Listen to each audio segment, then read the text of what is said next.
एक ताबूत, 5 शहर, 2 देश और रास्ते में गिरते हुए ये बम। इतिहास में जनाजे बहुत हुए, लेकिन ऐसा जनाजा शायद पहली बार हुआ है, क्योंकि जिस रात ये ताबूत ईरान की सरहद को पार करके इराक के शहर नजफ पहुंचा, ठीक उसी रात अमेरिका ने ईरान के 80 से ज्यादा ठिकानों पर हमला कर दिया। एक तरफ लाखों लोग मातम में सीना पीट रहे थे, दूसरी तरफ उन्हीं के देश के बंदरगाहों पर धमाके गूंज रहे थे। जैसे जनाजे के चिराग की रोशनी में बब्बू की आग भी जल रही थी। आज ये ताबूत जो लाल कपड़े में लिपटा है, जिसे आप देख रहे हैं, यह ईरान के सुप्रीम लीडर अयातुल्लाह अली खामनाई का है। वही खामनाई जिन्होंने 37 सालों तक ईरान पर राज किया, जो अमेरिका को शैतान कहा करते थे और जिनकी मौत अमेरिका के ही बम से हुई। लेकिन हैरानी की बात यह है कि मौत को 4 महीने बीत गए, लेकिन आज तक खामनाई दफन नहीं हुए।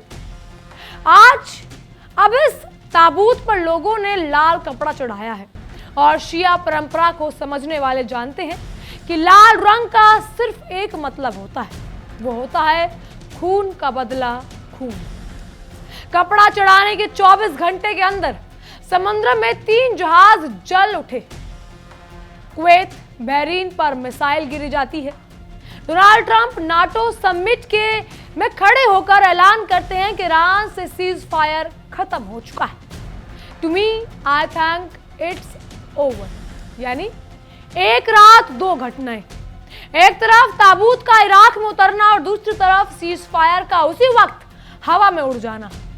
दुनिया इन्हें 2 अलग अलग खबरें समझ रही है, लेकिन सच ये है कि ये एक ही कहानी के 2 सिरे हैं। इसीलिए आज इस कहानी में 2 बड़े सवाल हैं। पहला, खामनाई का ताबूत आखिर इराक क्यों ले जाया गया? क्योंकि इराक वो देश है जिससे ईरान ने कभी 8 साल की खूनी जंग लड़ी थी। शिया देश होने के बावजूद 2 मुल्कों में कभी पड़ती नहीं थी। ऐसे में दुश्मन मुल्क में खामनाई का जनाजा क्यों पहुंचा? और दूसरा, जब ईरान से खामनाई का जनाजा इराक पहुंचा तो उसी वक्त अमेरिका ने सीज फायर खत्म क्यों कर दिया? क्या ये महज इत्तेफाक है या कोई संदेश है? क्या मायने हैं इसके? यकीन मानिए, जवाब जितना धर्म में छिपा है उतना ही सियासत में, और इसीलिए आज इस कहानी को समझना बहुत जरूरी है। आज की कहानी देखने में तो एक जनाजे की खबर लगती है, लेकिन इसकी परतों में धर्म, राजनीति, तेल और एक नई जंग छुपी हुई है। सब कुछ छुपा हुआ है। ओपनिंग में हमने आपसे 2 सवाल पूछे थे कि ताबूत इराक क्यों और सीज फायर खत्म क्यों। इन 2 सवालों तक पहुंचने के लिए हमें कुछ परतें खोलनी पड़ेंगी। हमें समझना पड़ेगा कि आखिर खामनाई का जनाजा 4 महीने से क्यों रुका है, क्यों 4 महीने बाद वो दफन हो रही है। हमें समझना पड़ेगा कि इराक का शहर नजफ, जहां खामनाई का जनाजा पहुंचा है, उससे उनका 69 साल पुराना क्या रिश्ता है। इस्लाम में नजफ के क्या मायने हैं, क्या अहमियत है। इसके अलावा हम समझेंगे कि ईरान का नया सुप्रीम लीडर अपने पिता के जनाजे से आखिर क्यों गायब है, कहां है खामनाई के बेटे, और आखिर में वो बात जो ईरान की सरकार छिपा रही है। इसीलिए हर परत आज बहुत गहरी है। अब शुरुआत करते हैं पहले सवाल से कि खामनाई का जनाजा आखिर 4 महीनों तक क्यों रुका रहा। तो देखिए, तारीख थी 28 फरवरी 2026। आप सब जानते होंगे, अमेरिका और इजराइल की ईरान से जंग का पहला दिन था। तेहरान में खामनाई के दफ्तर पर हवाई हमला होता है और उसमें खामनाई अपने परिवार के 4 लोगों समेत मारे जाते हैं। यही वो जख्म है जो ईरान के करोड़ों समर्थकों के दिल में आज भी कांटे की तरह चुभ रहा है। मौत के बाद उनके बेटे मुस्तफा खामनाई को नया सुप्रीम लीडर घोषित किया जाता है, लेकिन जंग जारी थी। बमबारी के बीच इतने बड़े नेता का जनाजा निकालना मुमकिन नहीं था। जनाजा पहले मार्च में होना था, फिर टल गया। अब आप पूछेंगे कि 4 महीने तक सब कैसे रखा गया? तो देखिए, ईरान की जनाजा कमेटी के प्रवक्ता ने खुद बताया कि खामेनेई को उनके परिवार के शव धार्मिक और कानूनी नियमों के मुताबिक पूरी हिफाजत से रखे गए थे, पुनः दफनाए गए, न कहीं भेजे गए। फिर 3 हफ्ते पहले ट्रंप और ईरान के बीच में सीजफायर होता है, जिससे ये तय होता था कि समुद्र के रास्ते खुलेंगे और 60 दिनों तक एक बड़ी डील पर बात होगी। जंग रुकते ही ईरान ने ये काम शुरू कर दिया, जो 4 महीनों से अधूरा था। लेकिन ईरान ने इसे आम जनाजा नहीं रहने दिया। 6 दिन का कार्यक्रम बना, 4 से 9 जुलाई तक, और इसका रास्ता तेहरान से कौम, इराक के नजफ और करबाला से होते हुए मशहद में दफन होने का खत्म हुआ। सरकार ने इस बीच 5 करोड़ रोटियों का इंतजाम किया। 5 करोड़ यानी पूरी दिल्ली को अगर आप दो दो रोटी में बांट देंगे तब भी रोटियां बच जाएंगी। तेहरान की 5000 मस्जिदें, 700 स्कूल बाहर से आए लोगों के लिए खुले छोड़ दिए गए। शहर में मुफ्त इंटरनेट पॉइंट लगाए गए और दुकानों को 24 घंटे खुले रहने का हुक्म दिया गया। ये लक्ष्य था कि भीड़ साल 2079 से खामेनेई के जनाजे से भी ज्यादा बड़ी हो। अब खामेनेई के जनाजे का पैमाना भी समझ लीजिए। वो जनाजा था इतना बड़ा कि भगदड़ में 10 से ज्यादा लोगों की जान चली गई थी और 10,000 से ज्यादा लोग उस दौर में घायल हुए थे। इस बार ईरान उससे भी बड़ी भीड़ चाहता था। यूरोपीय मीडिया ने तो साफ साफ शब्दों में लिखा है कि ईरान इतिहास का सबसे बड़ा स्टेट फ्यूनरल करने की तैयारी में है। यानी 4 महीने का इंतजार मजबूरी में शुरू हुआ था, लेकिन बाद में ईरान ने उसी को मौके में तब्दील कर दिया। आज सवाल है कि किस मौके में, और इसी का जवाब जो है वो नजफ में छुपा है कि खामेनेई का जो ताबूत है या सबूत है वो सरहद पार नजफ क्यों ले जाया गया। नजफ दरअसल इराक का शहर है, लेकिन दुनिया के करीब 20 करोड़ शिया मुसलमानों के लिए धरती के सबसे पवित्र जगहों में से एक है, क्योंकि यहाँ पर इमाम अली दफन है। इमाम अली यानी पैगंबर मोहम्मद के दामाद, जिन्हें शिया मुसलमान पैगंबर का सच्चा वारिस मानते हैं। पूरा शिया इस्लाम इसी मान्यता से जन्मा है और पूरा नजफ शहर इमाम अली की दरगाह के चारों तरफ बसा है। जैसे ईसाइयों के लिए वेटिकन है और हिंदुओं के लिए काशी, वैसे ही शियाओं के लिए नजफ शहर है। अब नजफ शहर सिर्फ दरगाह नहीं, शिया दुनिया की सबसे बड़ी पाठशाला भी है, जहां सदियों से बड़े बड़े धर्मगुरु पढ़ाते हैं और पढ़ते आए हैं। इराक के सबसे बड़े धर्मगुरु अयातुल्लाह सिस्तानी आज भी यहीं रहते हैं और ईरान की क्रांति का जनक खामेनेई ने भी अपनी जिंदगी के कई साल यहीं गुजारे थे। और इसी शहर से खामेनेई की भी एक अधूरी कहानी जुड़ी है। साल 1957 में 18 साल का एक मदरसा छात्र पढ़ने के लिए नजफ पहुंचता है। उसने वहां पर उस दौर के मशहूर आलिम अयातुल्लाह मोहसिन अल हकीम जैसे उस्ताद से तालीम ली और अपना सपना देखा कि वो नजफ में रहकर एक बड़ा आलिम बनेगा। लेकिन उसके पिता ने उसे वापस बुलाकर ईरान के शहर कौम भेज दिया। वही छात्र आगे चलकर ईरान का सुप्रीम लीडर बना और अब पूरे 69 सालों बाद नजफ लौटा है, मगर ताबूत। जिस शहर में वो जिंदगी बिताना चाह रहा था, उसी शहर की गलियों से उसकी आखिरी विदाई हो रही। अयातुल्लाह खामेनेई की हम बात कर रहे हैं। लेकिन इस भावुकता के पीछे केवल इमोशनल एंगल नहीं, सियासी एंगल भी है। सियासी परत छिपी है और यही वो परत है जो इस पूरे जनाजे को श्रद्धांजलि से बदलकर एक चाल बन चुकी है। अब आपके मन में सवाल आना चाहिए कि खामेनेई के जनाजे के पीछे असली चाल क्या है, क्यों उसे इराक ले जाया जा रहा है। तो देखिए, ये बात जो शायद कोई नहीं बता रहा होगा। शिया दुनिया में सदियों से 2 बड़े केंद्र आपस में आमने सामने लड़ते आए हैं। इराक का नजफ है और ईरान का कौम, और दोनों की सोच में जमीन आसमान का फर्क है। नजफ के धर्म गुरुओं की परंपरा रही है कि धर्म को सत्ता से दूर रहना चाहिए। आलिम का काम पढ़ाना है और राह दिखाना है, हुकूमत चलाना नहीं। जबकि ईरान का ढांचा इसके बिल्कुल उलट है, जहां सबसे बड़ा धर्मगुरु ही देश का सबसे बड़ा शासक होता है। खुद अयातुल्ला सिस्तानी ने भी कभी ईरान वाले मॉडल को कभी नहीं अपनाया।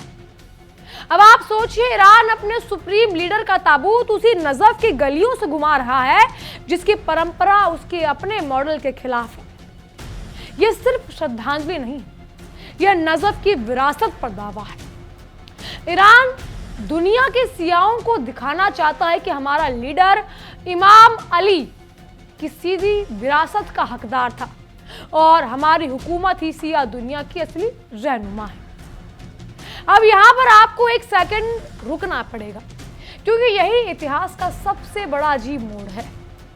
यही इराक है जिससे ईरान ने 80 के दशक में पूरे 8 साल तक खूनी जंग लड़ी थी। 8 साल सद्दाम हुसैन का वो दौर था जिसमें दोनों तरफ के लाखों लोग मारे गए थे और खुद खामनाई उस जंग के दौरान ईरान के राष्ट्रपति थे। आज वही इराक उनके ताबूत के लिए पूरे देश में छुट्टी घोषित कर रहा है और उसके बड़े नेता लोगों से जनाजे में शामिल होने की अपील कर रहे हैं। यानी जिस देश से जिंदगी भर जंग लड़ी गई थी, उसी देश में आखिर की सफर में कंधा दिया। कमाल की बात है ना वक्त की, कि वक्त कैसे बदल जाता है, सियासत कैसे दुश्मनी को भी इस्तेमाल में बदल देती है, और यही उसकी सबसे बड़ी मिसाल भी है। दूसरी चाल जो है वो है शहादत का फ्रेम। नजफ के बाद ताबूत जो है वो करबाला जाएगा, जहां पर इमाम हुसैन की दरगाह है जिन्हें 1400 साल पहले 72 साथियों समेत शहीद किया गया था। करबाला सिया दुनिया में शहादत का सबसे बड़ा प्रतीक है और खामनई के ताबूत को वहां से ले जाकर ईरान उन्हें सीधे इमाम हुसैन की कतार में खड़ा कर देगा।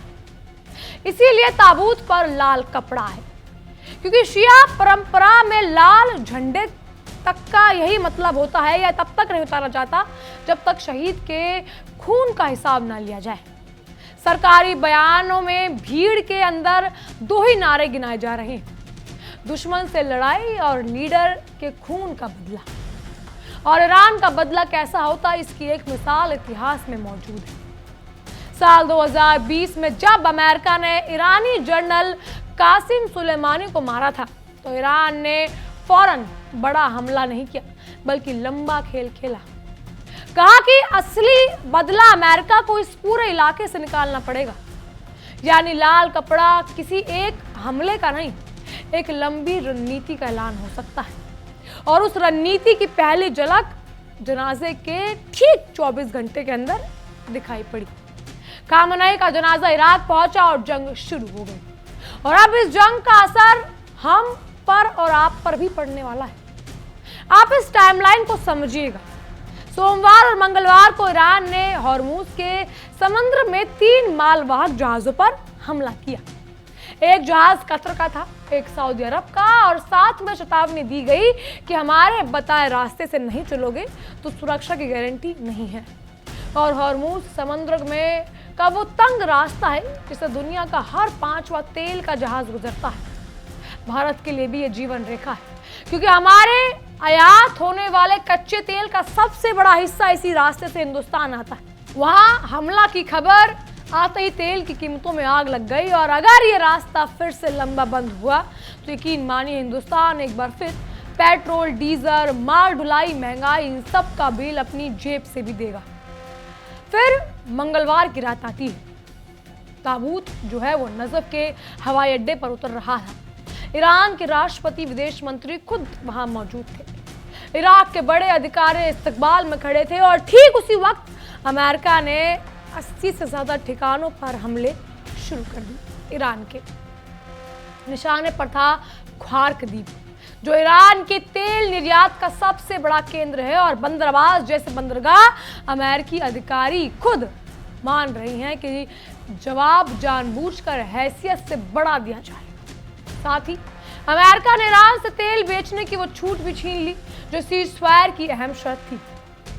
वो द्वार तड़के ईरान ने पलटवार में कुवैत और बहरीन पर मिसाइलें और ड्रोन दाग दी, क्योंकि वहां पर अमेरिका के सैनिक तैनात थे। बहरीन ने सायरन बजे और लोगों से घरों में छिपने की अपील करी। यानी ये जंग अब सिर्फ और सिर्फ दो देशों की नहीं, ये आपस से कतर से लेकर सऊदी, कुवैत और बहरीन तक पूरा खाड़ी इलाका इसकी चपेट में आ रहा है। लेकिन भारत के लिए चिंता की वजह एक और खड़ी है। इन्हीं खाड़ी देशों में करीब 90 लाख भारतीय काम करते हैं, जो हर साल अरबों डॉलर घर भेजते हैं। जिन शहरों में आज सायरन बज रहा है, वहां की गलियों में लाखों भारतीय परिवार रहते हैं। और भारत इस पूरे मामले को कितनी गंभीरता से ले रहा है, इसका अंदाजा इस बात से लगाइए कि खामेनेई के जनाजे में भारत सरकार ने अपना आधिकारिक प्रतिनिधिमंडल भेजा था, जिसमें बिहार के राज्यपाल और पूर्व लेफ्टिनेंट जनरल सैयद अता हसनैन के साथ विदेश राज्य मंत्री भी शामिल थे। इसके बाद बुधवार का दिन आता है। टर्की के अंकारा में नेटो समिट का मंच चल रहा था। वहां ट्रंप ने कह दिया कि मेरे लिए ये सीज फायर खत्म है, ना कोई डील है, ना कोई बातचीत, सब वक्त की बर्बादी। यानी डोनाल्ड ट्रंप ने जो समझौता ठीक 3 दिन पहले खुद साइन किया था और जो उनकी जुबान से आया था, वो उनकी जुबान पर ही दफन हो गया। ईरान ने पलटकर सारा दोष अमेरिका पर डाल दिया कि समझौता तोड़ने वाला वो है जिसने पहले हमले किए और बाद में तेल पर पाबंदी लगा दी। अब आप इस पूरी टाइमिंग पर गौर कीजिएगा। जिस हफ्ते ट्रंप नाटो के मंच पर दुनिया के नेताओं के बीच बैठे थे, उसी हफ्ते ईरान ने समुद्र में जहाज जलाए। जानकारों का मानना है कि ईरान ट्रंप को उन्हीं के मंच पर नीचा दिखाना चाहता था, ये कहकर कि तुम अपने समिट में तेल के रास्ते की सुरक्षा पर भाषण दो और हम वो रास्ता बंद करके दिखा देंगे। जनाजा हमले और नाटो समिट तीनों एक ही हफ्ते में होना इत्तेफाक नहीं, ये सोची समझी साजिश। अब वापस आते हैं उस सवाल पर जो हमने आपसे शुरू में पूछा था कि ताबूत इराक पहुंचते ही सीज फायर क्यों खत्म हुआ। जवाब, क्योंकि ये जनाजा ईरान की ताकत का खुला ऐलान था। ईरान मानो अमेरिका की या अमेरिका को बता रहा था कि हम झुकेंगे नहीं और हमारा असर सरहद पार तक है। हॉर्मुज के हमले उसी ऐलान पर अमल थे। अमेरिका ने उस अमल का जवाब 80 ठिकानों पर बम से दिया और 3 हफ्ते पुराने सीज फायर को इसी टकराव में खत्म कर दिया। वो दम तोड़ गया। यानी ताबूत का इराक जाना, सीज फायर खत्म होना, दो अलग खबरें नहीं। जैसा हमने आपको कहा था, ये एक ही सिक्के के दो पहलू हैं। हालांकि खामेनेई के जनाजे में एक सवाल जो दुनिया के सभी लोगों के मन में आया, वो ये था कि खामेनेई के जनाजे में ईरान के नए सुप्रीम लीडर कहाँ गायब हैं। खामेनेई की मौत के बाद आपको याद होगा उनके बेटे मोस्तफा खामेनेई को गद्दी मिली थी। वही मोस्तफा मार्च से लेकर आज तक एक बार भी लोगों के सामने नहीं आए। आपने अपने पिताजी के जनाजे तक में वो दिखाई नहीं दिए, जबकि बाकी तीनों भाई वहां मौजूद थे।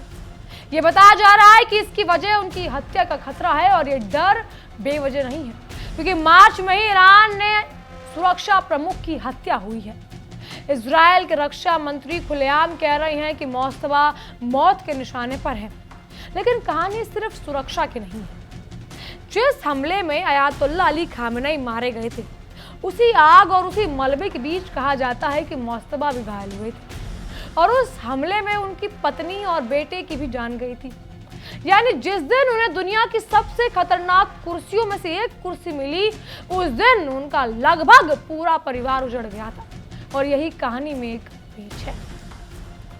मतलब दो कहानियां आमने सामने आकर खड़ी होती हैं। ईरान की सरकार कहती है कि मोस्तफा को अगली चोट मामूली थी, बस 2-3 टाके लगे और उसी रात वो अस्पताल से वापस घर आ गए।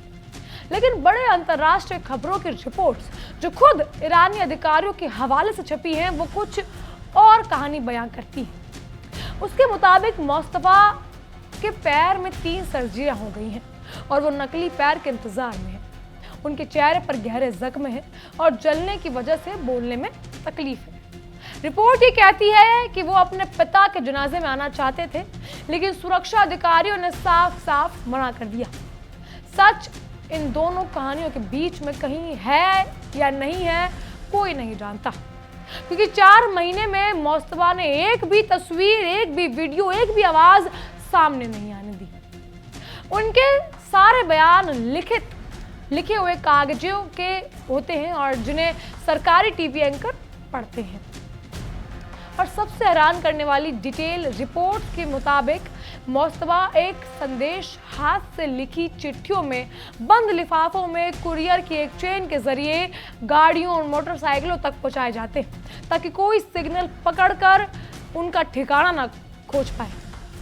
बड़े फौजी कमांडर तक उनसे मिलने नहीं जाते, इस डर से कि उनके पीछे करके या उनका पीछा करके इजराइल उन तक ना पहुंच सके। सवाल फिर देश कौन चला रहा है? ईरान किसके हाथ में है?